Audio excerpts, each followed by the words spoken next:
بسم اللہ الرحمن الرحیم۔ السلام علیکم پیارے بھائیوں، بہنوں اور بزرگوں۔ ہماری اسلامی ویڈیو سیریز کے آج دوسرے ایپیسوڈ میں بہت بہت خوش آمدید، جہاں ہم اسلامی تعلیمات، کہانیوں، واقعات اور حکمتوں کو دریافت کرتے ہیں۔ آج ہماری دوسری ویڈیو ہے اور آپ اس چینل کو اسلامی کہانیاں، اسلامی دلچسپ فیکٹس اور اسلامی واقعات کے لیے سبسکرائب کر سکتے ہیں۔ تو اب بنا کسی دیری کے آج کے ٹاپک کو شروع کرتے ہیں۔ تو آج کا ٹاپک ہے ہمارا حضرت عمر بن خطاب رضی اللہ تعالیٰ عنہ کی شان۔ حضرت عمر بن خطاب رضی اللہ تعالیٰ عنہ، جنہیں عمر عظیم بھی کہا جاتا ہے، 584 عیسوی میں عرب کے شہر مکہ میں پیدا ہوئے۔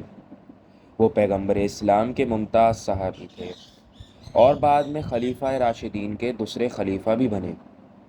ان کی پیدائش کا تعلق کسی اہم واقعے سے نہیں ہے، لیکن ان کی زندگی اور خدمات نے تاریخ اسلام پر گہرا اثر ڈالا۔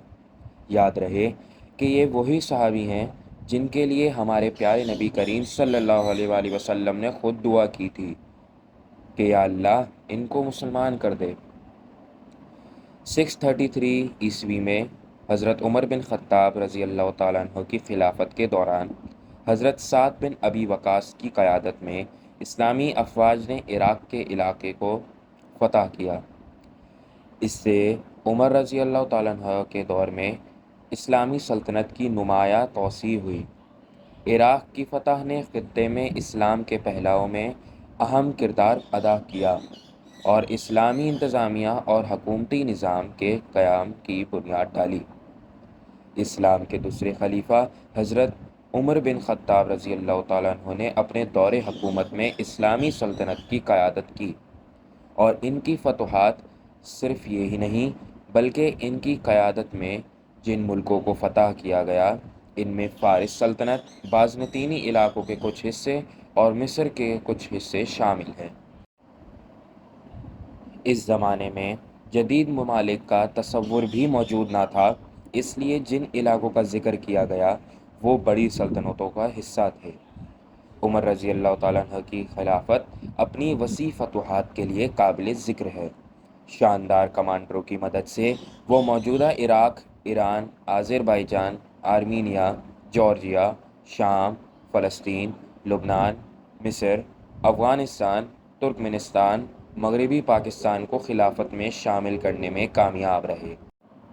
حضرت عمر رضی اللہ تعالیٰ عنہ 634 عیسوی میں خلیفہ بنے۔ انہوں نے اپنے لقب کے بعد وفاداروں کا کمانڈر بھی اپنے لقبوں میں شامل کیا اور 644 عیسوی تک 10 سال حکومت کی اور پھر شہید ہو گئے، اور یہاں عالم اسلام کا ایک سنہرا دور اختتام کو پہنچا۔ پھر حضرت عمر رضی اللہ تعالیٰ عنہ کے بعد حضرت عثمان غنی رضی اللہ تعالیٰ عنہ تیسرے خلیفہ مقرر کیے گئے۔ تو یہ تھی ہماری آج کی ویڈیو۔ امید کرتا ہوں آپ کو کچھ نہ کچھ سیکھنے کو ملا ہوگا اس ویڈیو سے۔ تو آج کے لیے بس اتنا ہی، اجازت چاہتا ہوں۔ انشاءاللہ اگلی کسی انٹرسٹنگ ویڈیو میں پھر سے ملیں گے۔ آپ اس چینل کو سبسکرائب بھی کر سکتے ہیں اور بیل آئیکن کو بھی دبا لیجئے گا تاکہ ہماری ہر نئی آنے والی ویڈیو آپ تک پہنچ سکے۔ شکریہ۔ اللہ حافظ۔